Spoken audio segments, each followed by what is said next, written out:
नमस्कार भक्तों, सभी को मेरी राधे राधे, जय श्री श्याम। वैशाख मास महात्म्य।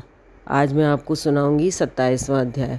उससे पहले मैं आपको सुनाती हूँ 8वां वार की कहानी। एक बुढ़िया थी और बहू बेटे थे। बुढ़िया तीरथ को जा रही थी तो उसने अपनी बहू से कहा, बेटा मेरे बेटे को अच्छे से खाना देती रही हो, क्योंकि वो कुछ कमाता नहीं था। बुढ़िया चली गई तीरथ। दूसरे दिन उसने अपनी पत्नी से खाना मांगा कि मुझे खाना दे दे, तो कहती है मेरे पास खाना नहीं है, जब तुम कमाओगे बाहर जाके काम करो, जब तुम कमाओगे तभी तुमको कुछ मिलेगा। वो बहुत सीधा साधा था, पर भगवान की बहुत पूजा करता था और उसका भगवान में बहुत ध्यान था। वो बोला कि मुझे कुछ खाने को तो दे दे रास्ते के लिए।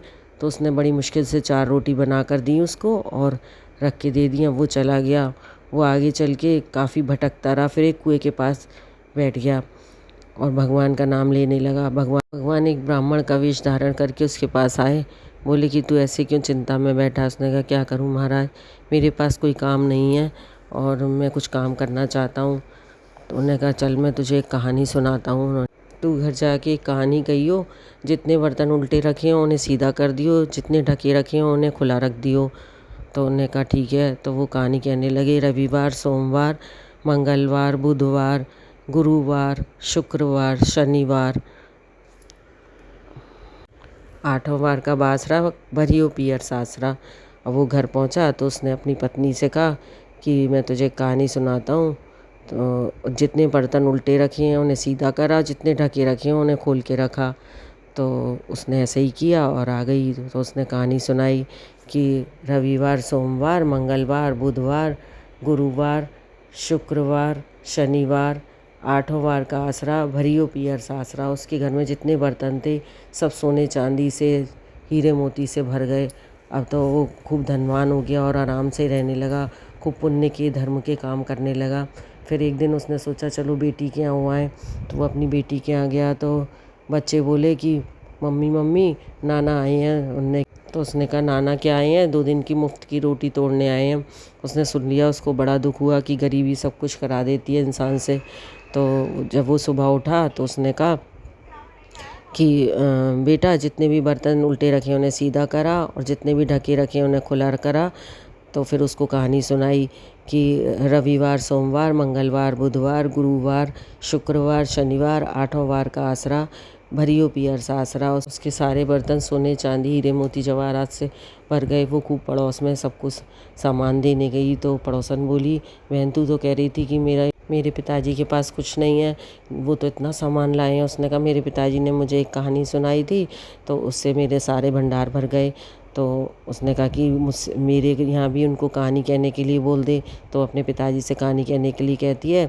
तो वो कहते हैं कि आज तो मेरा मुंह झूठा हो गया है, कल मैं जब नहा के सुबह उसको कहानी सुना दूंगा। तब वो उसके घर में जाके भी कहानी कहने लगते हैं और उसके भी भंडार भर जाते हैं। बोलो 8वां वार की जय। जैसे भगवान ने उसके सारे भंडार भरे, ऐसे कहने वाले के, सुनने वाले के और पीहर के, सासरे के, सबके भंडार भरना। वैशाख मास महात्म्य में आज मैं सुनाऊंगी 27वां अध्याय। 26वें अध्याय में हमने सुना कि एक मालती नामक स्त्री थी। वो एक ब्राह्मण के घर ब्याह कर गई, लेकिन वो बहुत ज़्यादा दुराचारिणी थी और वो पति की प्रिया नहीं थी। उसने बहुत अधिक खराब कर्म किए थे, जिससे उसको कि अपने पति के साथ भी छल किया, जिससे उसको अनेकों वर्षों तक नरक भोगना पड़ा और कुत्ते की योनि में पड़कर घर घर घूमती रही। फिर पद्मबंधु नामक ब्राह्मण की दासी के घर कुतिया बनी, तो वहाँ पर भी उसको जन्म बहुत खराब मिला। उसके कान टूटे फूटे, पूँछ छिन भिन और मस्तक पर कीड़े पड़े रहते थे। इस प्रकार वो अपने सब कलेशों को सहन करती रहती थी। तो अब मैं आगे की कथा सुनाती हूँ 27वें अध्याय में। देव युग से जब कर्मफल पूरा हो गया तो वैशाख मास की मेष की संक्रांति में शुक्ल पक्ष की एकादशी के दिन पद्मबंधु का पुत्र नदी में स्नान कर पवित्र हो गीले वस्त्रों से घर आया। वहाँ तुलसी स्तंभ के पास उसने अपने चरण धोए। उसी स्तंभ के नीचे वह कुतिया भी सो रही थी। अस्तु सूर्योदय के पहले वह कुतिया उन चरणों के धोए जल में लौट गई, जिससे उसके सभी अशुभ कर्म तत्काल नष्ट हो गए और पूर्व जन्म की याद भी आ गई। वैशाख मास के स्नान का कितना अधिक फल है, आप सुनिए।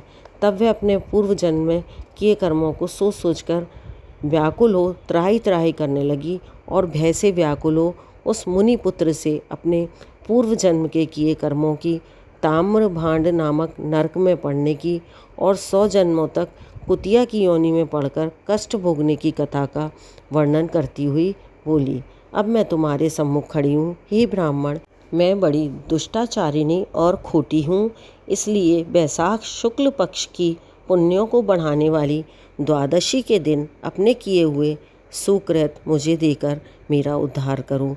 मैं दीन और व्याकुल हूँ, तुम मेरी रक्षा करो। मैं तुमको नमस्कार करती हूँ। ऐसे वचन सुन वह मुनिपुत्र कुतिया से बोला, हे कुतिया, अपने किए हुए कर्मों के दुख सुख रूपी फलों को प्राणी भोगते हैं, तू दुराचारिणी क्षुद्र क्या करेगी। मुनिपुत्र के ऐसा कहने पर कुतिया अत्यंत दुखी होकर चीत्कार करने लगी, चिल्लाने लगी और उसके पिता से कहने लगी, हे पद्मबंधु, मैं तुम्हारे द्वार पर पड़ी हुई कुतिया हूँ। मैं तुम्हारी उच्छिष्ट रोटी रोज खाती हूँ, तुम मेरी रक्षा करो। गृहस्थी महात्माओं के घर पर जो पड़े रहते हैं उनका उद्धार करना उनका कर्तव्य है। ऐसा ना करने से वे भगवान के कोप से अपने सर्वस्व को नष्ट कर अंत में नरकगामी होते हैं। ऐसा वेद वेदताओं का मत है। ये कर्म कर्तव्य है। तुम दयालु हो, अतः तुम मुझ दुर्बुद्धि का उद्धार करो। दुखी कुतिया के ऐसे वाक्य सुनकर पद्मबंधु शीघ्र ही घर से बाहर आए और कुतिया से पूछने लगे, क्या बात है। तब वहाँ पर खड़े हुए मुनिपुत्र ने सब कथा वर्णन करी। बोलो वैशाख मातम्य की जय। 27वां अध्याय समाप्त करती हूँ। कल चलेंगे 28वें अध्याय की ओर। अगर आप हमारे इस चैनल पर नए हैं तो हमारे चैनल को लाइक करें, शेयर करें, कमेंट करें एंड सब्सक्राइब करें। धन्यवाद।